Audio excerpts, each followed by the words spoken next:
জিতে দেখতে পারি না আমার ভাই, আমার বন্ধু, আমার সাংবাদিক ভাই হারাইছি ভাই।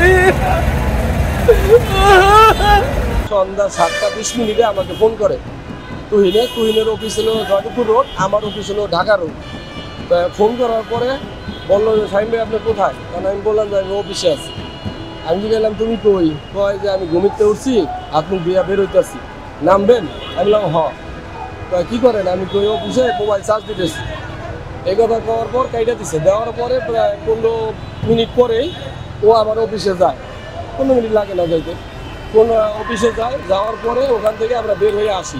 হাইটা যখন এই রাস্তা থেকে পার হয়ে আসতেছি, এই সময় যারা দুর্বৃত্ত, যারা আর কি ছিনতাইকারী যাকে বলা হয়, তারা এখান থেকে যাচ্ছে হাইটা। একটা মহিলা আছে লিডার, মানে মহিলাও ছিল।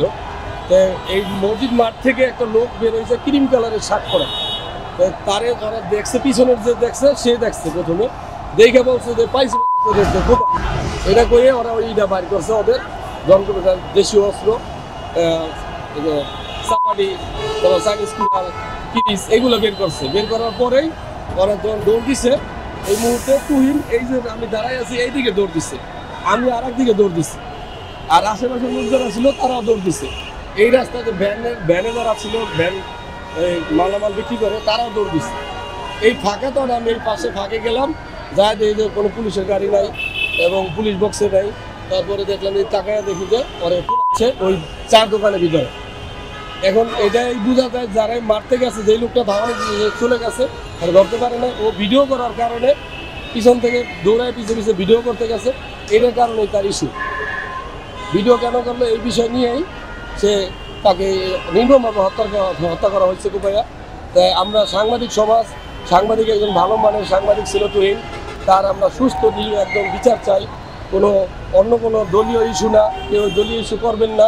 সঠিক যাতে যেটা বিচার হয়, যেই হোক, যে দলের হোক বা নাই হোক, সঠিক যাতে হয়, ছিনতাইকারী হোক, তার সঠিকটা বিচার চাই। তাহলে আমার সাংবাদিক সমাজ আমরা বিচার পাবো। ওই সময় আমি নিজেই পুলিশের কাছে গেছিলাম, কেউ পাই নাই। না পাইয়ে আমি প্রথম বাসন থানার ওসিকে ফোন করি। ফোন করার পরে সে তৎনগর পুলিশ পাঠায় যে যাচ্ছে, এটা বইলে কাইটা দিছে। পরে আমি সাংবাদিক কয়েকজনকে ফোন করি, কারে ফোন দিব, আর আশেপাশে কেউ নাই।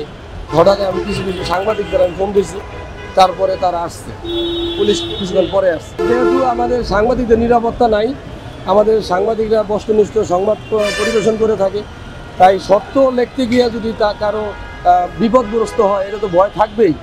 আমারও তো ভয় হতে পারে, আমারও তো ভয় আছে। তাই কালকে থেকে এই পর্যন্ত আমিও ভয়ে আছি।